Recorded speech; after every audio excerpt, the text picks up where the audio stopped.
Breaking news, mixed reactions as Pantami makes new announcements on SIM registration and replacement. This is the very controversial guy. The man who we're talking about is the Minister of Communication and Digital Economy. This very guy has been associated with the said group that are causing trouble all over the nations of the world, the Al Qaeda and the rest of those terrible groups. When the news broke out that he was on the US watch list, the US said they don't tell people if they're on the watch list. However, this man is very controversial. It's not an alleged information. He was caught on camera several times with his kind of ideology and mindset, and he said it with his mouth in the video and audios that were picked up that he's quite happy, very happy when he sees others that are not of his religion and his mindset being killed. He said, in fact, it gives him great joy. And this is the kind of person who is handling very sensitive data in the country. And when asked to resign, he refused.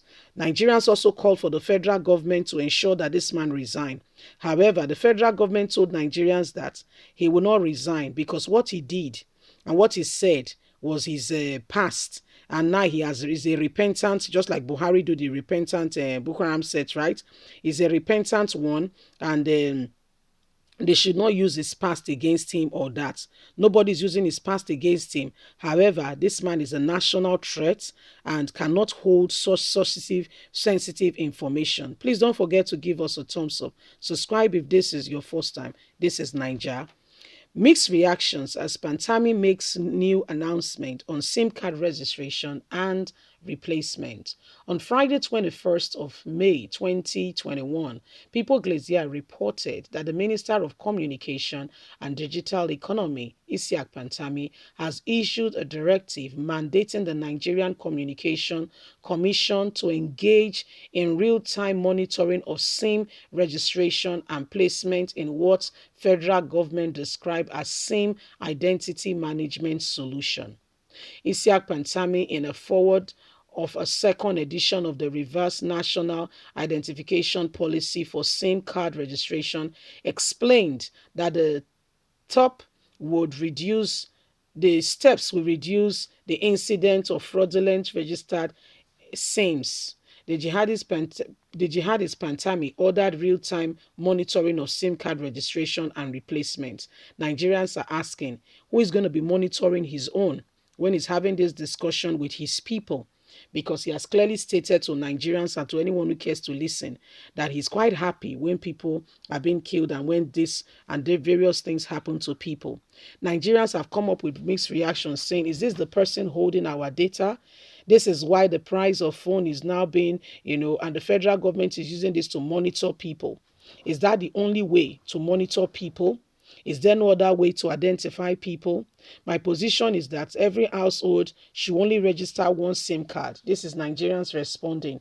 Yes, and they should have other SIM card they can use. Demanding for this rubbish from a man who has an Al-Qaeda affiliation is what we'll call rubbish.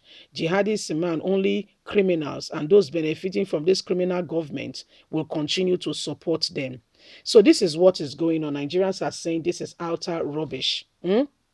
Why you are saying is rubbish, let me interest you to know that some governors are moving from their party and joining this Buhari's government, saying that Buhari is doing very well.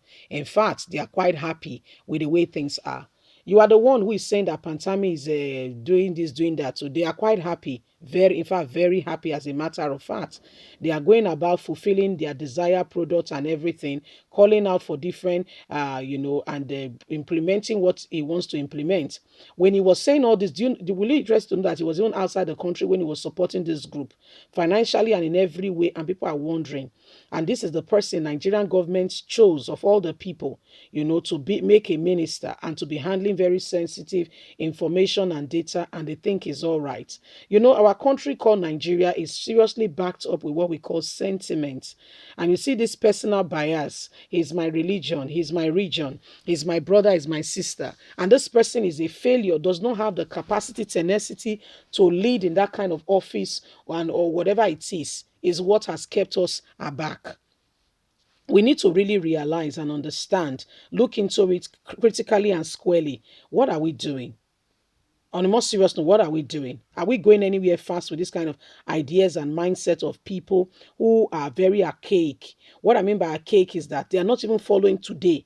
Why we are in 2021? Yes, some of those people are still in 1842, where oppression and the rest of the likes are ongoing. These are the people we have today now leading Nigeria. Their mindset is so porous.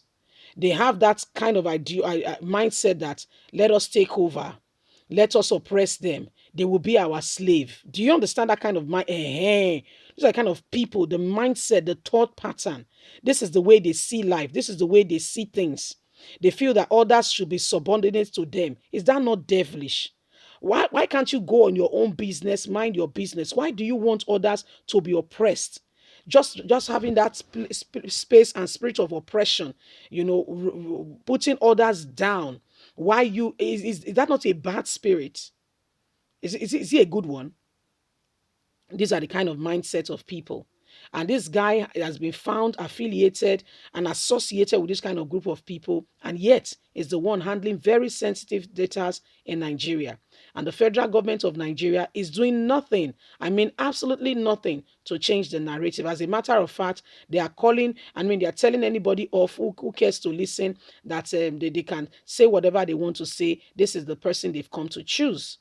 So if you look at everything that is happening, you know that there are other plans or other things ongoing that we don't know about. That is only preview to some people in some caucus, in some settings, on how they want to govern Nigeria. But guess what? In those days, they could do this and get away with it. But you know what? Times has changed. It's no longer business as usual. What they would normally do before and get away with it and nobody will hear of it, they will cover it nicely. It's no longer the same because people will speak out and the nations of the world will know what is going on in Nigeria. This is the part why they want to control who you talk to, how you talk to the person, what you sent out and all that. You see, we would like you to know that you have a right. Although Nigerian government does not allow people for that to see it and to know the truth. But listen, guys, you have a right. You have a voice. Do not allow anyone oppress you, intimidate you into submission to make you feel that you are not a person. That kind of mindset of oppression, don't let it affect you. Leave us a comment. We'd like to hear from you. Have a lovely day. Bye for now.